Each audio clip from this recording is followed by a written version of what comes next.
पुराने जमाने की बात है जब बादशाहतों के झंडे आसमान पर लहराते थे और हर कोने में अजीबोगरीब किस्से बिखरे हुए थे। गुलिस्तान-ए-नूर नाम की सल्तनत में एक नेक दिल बादशाह सुल्तान जमालुद्दीन हुकूमत करते थे। उनके दरबार में वजीर इब्राहिम एक चालाक और मकसद परस्त इंसान था जो दिखावे में वफादार लेकिन दिल से गद्दार था। बादशाह की इकलौती बेटी शहजादी सलीमा अपनी सुंदरता और बुद्धिमानी के लिए मशहूर थी। वह हमेशा अपने पिता की परवाह करती और सल्तनत की भलाई के बारे में सोचती थी। शहजादी को अक्सर एक बुजुर्ग दरवेश हजरत सुफियान से सीखने का शौक था। वह उन्हें बाबा कहकर पुकारती थी। बाबा की रहनुमाई में शहजादी ने इंसानियत और ईमानदारी के असूल सीखे थे। लेकिन कहानी तब दिलचस्प होती है जब एक गांव का साधारण लेकिन होशियार और हिम्मती नौजवान दानिश पहली बार इस सल्तनत में कदम रखता है। दरबार में वजीर इब्राहिम ने एक खुफिया साजिश रची थी। वह चाहता था कि किसी भी तरह बादशाह की मौत के बाद वह खुद सल्तनत पर कब्जा कर ले। इसके लिए उसने जहर का एक नायाब नमूना तैयार कराया। यह सल्तनत मेरी होनी चाहिए, उसने अपनी योजना बनाते हुए कहा, पर उसके लिए मुझे शहजादी को भी रास्ते से हटाना होगा। दूसरी तरफ दानिश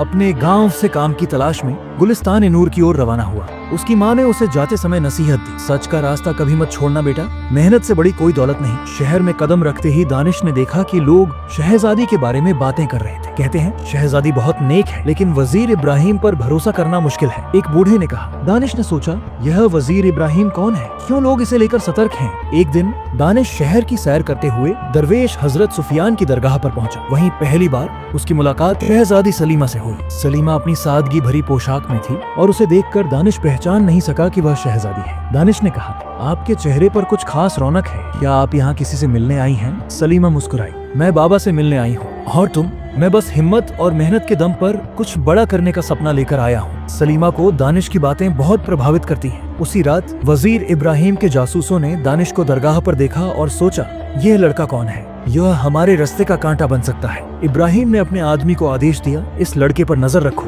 और अगर जरूरत पड़े तो इसे खत्म कर दो।